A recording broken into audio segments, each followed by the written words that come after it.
Olá, dando seguimento ao Clube do Eco. O tema de hoje é coarctação de aorta. Meu nome é Jéssica Cândida, sou fellow em ecocardiografia pediátrica e esta apresentação faz parte do programa de fellow da Cardioped Brasil, Centro do Coração da Criança. A referência utilizada foi o nosso livro Base Talgueva, capítulo 22 da terceira edição. Então, temos por definição que a coarctação de aorta refere-se, né, ao estreitamento geralmente localizado na porção descendente da aorta, logo após a emergência da artéria subclave esquerda. Sobre a avaliação ecocardiográfica, ela fornece informações diagnósticas adequadas, principalmente em recém-nascidos e crianças menores. Já em adolescentes e adultos, normalmente necessitam de outras modalidades diagnósticas, como a ressonância e a angiotomografia.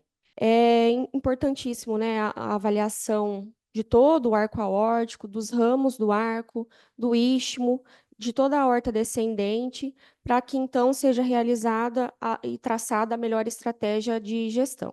Então, aqui nessa imagem, nós temos um vídeo do nosso serviço comparando a imagem do ecocardiograma. Ecocardiograma, esse é um paciente recente, nosso, um adolescente, então aqui pelo eco a gente tem essa dificuldade de identificar todo o trajeto da aorta, né? E aqui já é uma imagem de uma tomografia, onde a gente visibiliza melhor a região de coarctação. Agora, seguindo a nossa última aula, né, eu separei também aqui em cortes do exame ecocardiográfico o que a gente precisa identificar em cada corte. Então, começando pelo subcostal, depois pelo apical 4 câmaras e 5 câmaras, no paraesternal e o supraesternal. Então, aqui a gente tem que lembrar também que algumas estruturas elas serão avaliadas em outros cortes, né, em mais de um corte. Então, iniciaremos um exame ecocardiográfico, né, pela análise sequencial segmentar. A gente inicia pelo corte subcostal para determinação dos citos, que é a lateralidade dos órgãos, né? Nesse caso, é um cito sólitos, então a veia cava, ela está anterior e à direita, e a aorta está posterior e à esquerda. Então, no corte subcostal, iremos identificar os citos, o fluxo, né, da aorta abdominal, e o Doppler da aorta. Então, girando o transdutor com índice ao meio-dia, a gente identifica a veia cava e a aorta no seu eixo longitudinal. E assim a gente consegue identificar e analisar melhor as características do fluxo da aorta. Então, a gente tem o Doppler, né, de onda pulsada na topografia da aorta abdominal, e a gente visibiliza esse fluxo aqui, que a gente identifica que tem uma baixa amplitude e com um fluxo diastólico anterógrado. Aqui na imagem B, a gente identifica que a velocidade do fluxo da aorta abdominal está muito baixa durante todo o ciclo cardíaco, né? Isso então indica que a perfusão para as extremidades da parte inferior do corpo também é baixa. Aqui nessa imagem nós também visibilizamos o reforço, né, diastólico, que é essa continuidade, né, do fluxo. Devemos lembrar também que em recém-nascidos com coarctação grave, mas com persistência do canal arterial, a amplitude da onda de pulso, ela está ligeiramente diminuída ou até mesmo normal, como nessa imagem, né? O componente diastólico, ele está ausente ou ligeiramente revertido. O fluxo diastólico de baixa velocidade, demonstrado aqui na seta, ele tem essa variação respiratória através do istmo da aorta. Então, ele é resultado da redução da pressão arterial diastólica na artéria pulmonar pelo canal arterial. Ainda no corte subcostal, nós devemos avaliar o septo interatrial para identificarmos a presença de forame oval pérvio ou de comunicação interatrial, identificar a direção do fluxo, aferir, né, medir o gradiente, né, de pressão médio. Aqui também no subcostal, avaliar a via de saída, né? Aqui nesse vídeo nós temos a via de saída do ventrículo esquerdo. Agora partindo para um corte apical 4 câmaras e os 5 câmaras, né? Então, nesse corte, nós devemos avaliar o tamanho e a função dos ventrículos. Então, nessa imagem, um corte apical 4 câmaras, onde a gente pode identificar o tamanho das cavidades cardíacas. A gente verifica, né, que normalmente as cavidades cardíacas esquerdas, elas estão um pouco mais dilatadas. Iremos identificar também o jato, né, de regurgitação da válvula tricúspide, que é essa imagem. Aqui também iremos avaliar as vias de entrada e via de saída. Então, aqui nessa imagem, a via de saída do ventrículo esquerdo. E lembrarmos também de fazer as medidas dos anéis valvares, né, principalmente da válvula mitral. E lembrar que todas essas medidas elas devem ser indexadas pela superfície corpórea do paciente. Agora, partindo para um corte paraesternal. No corte paraesternal, então, a gente identifica a artéria, né, aqui é a via de saída do ventrículo esquerdo e a válvula mitral, né, na sua porção longitudinal. Então, aqui a gente vai identificar o tamanho, a função do ventrículo esquerdo, principalmente, a morfologia das válvulas, né, da válvula mitral e da válvula aórtica, identificar se existe lesões valvares, como estenose ou regurgitação, e também a via de saída do ventrículo esquerdo. Então, aqui nesse vídeo mais focado na via de saída do ventrículo esquerdo, né, na região da válvula aórtica. E é importante, como eu disse anteriormente, né, ressaltar que todas as medidas, principalmente da região da aorta em si, né, elas devem ser indexadas. Então, aqui a gente tem a medida do anel valvar, da raiz aórtica e da junção sinotubular. Ainda no corte paraesternal, a gente precisa identificar a válvula aórtica, avaliar suas características, se ela é uma válvula trivalvulada ou bivalvulada. Já no corte supraesternal, o que ajuda, né, a identificarmos melhor esse corte, visibilizarmos melhor, ter uma imagem de melhor qualidade, seria a extensão do pescoço, né? Então, a gente pode colocar um coxim, alguma almofada na região dos ombros do paciente, para facilitar a obtenção dessa imagem. Lembrar que essa visualização ela é essencial para caracterizar a anatomia, a lateralidade do arco aórtico, excluir anormalidades associadas, como o arco aórtico à direito ou duplo, a origem dos vasos da base, né, do tronco bracocefálico, identificar também a região do istmo aórtico e toda a aorta descendente. Então, aqui a gente irá avaliar arco aórtico, a origem e o trajeto dos vasos, as medidas das porções do arco e o canal arterial. Então, nessa imagem, nós temos aqui as medidas do arco, né? Lembrar que o arco aórtico proximal, ele é entre o tronco bracocefálico e a carótida esquerda. A porção distal é entre a carótida esquerda e a subclave esquerda. E o istmo aórtico é logo após a emergência da subclave esquerda e abaixo a aorta descendente.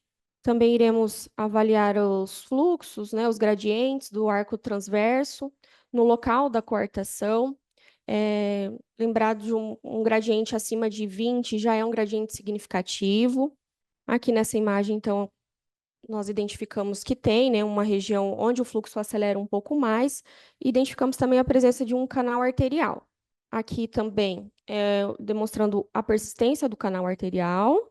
Então, quando a coartação de aorta ela é grave, o fluxo através do canal, ele é normalmente bidirecional, né? Então, da aorta, do tronco, né, pulmonar principal para a aorta descendente durante a sístole e da aorta para a artéria pulmonar durante a diástole.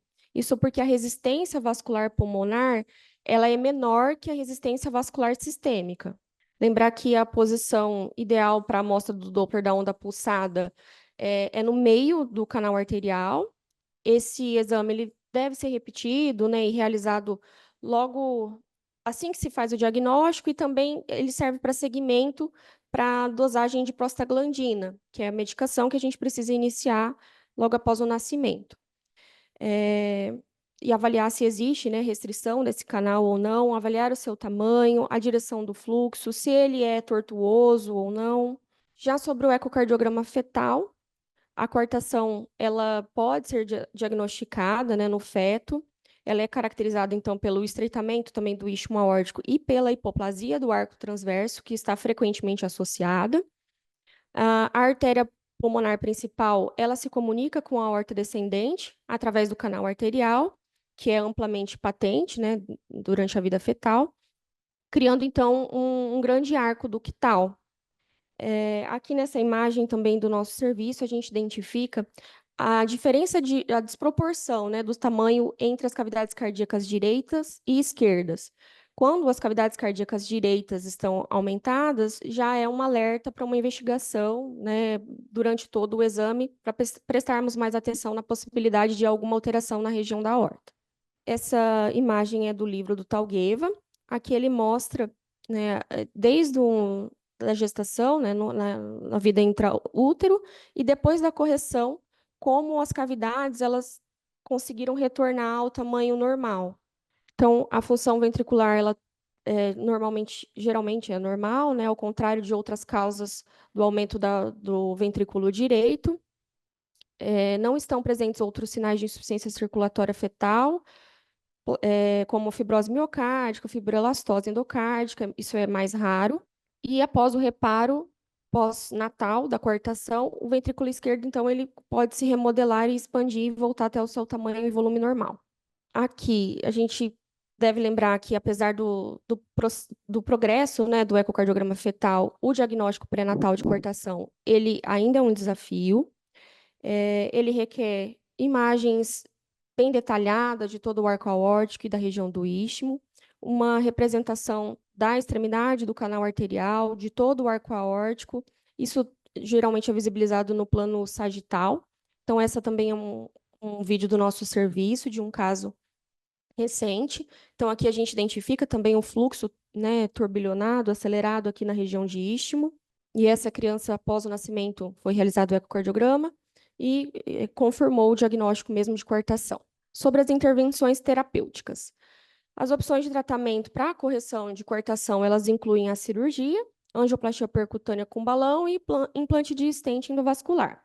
Embora a cirurgia seja de escolha, né, em pacientes neonatos, a angioplastia com balão e o stent, eles são comumente usados para o tratamento de coartação em casos de adolescentes ou adultos.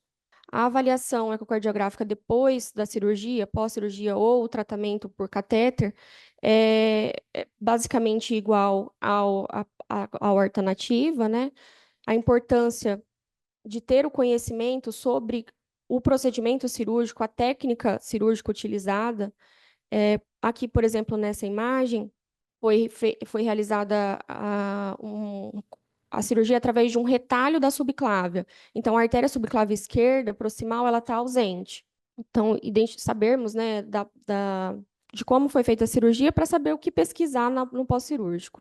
Após a dilatação por balão, também pode-se observar uma reestenose, né, no local entre o tronco bracocefálico e a artéria carótida esquerda, ou entre a carótida esquerda e a subclave esquerda. Aqui nessa imagem, a gente identifica que a presença de um stent, né, que é implantado no istmo aórtico, e se torna um exame desafiador, né, pela presença dos artefatos que é produzido pela reflexão acústica do stent. Devemos também avaliar as complicações, né, após o tratamento cirúrgico ou transcatéter, que devem ser avaliadas pelo eco, que isso inclui a formação de aneurisma e dissecção aórtica. E, embora o alívio do estreitamento ístmico, ele reduz o gradiente através do arco aórtico, a irregularidade do formato do arco associado com essa geometria que a gente chama de geometria gótica, ela pode resultar ainda em hipertensão arterial sistêmica.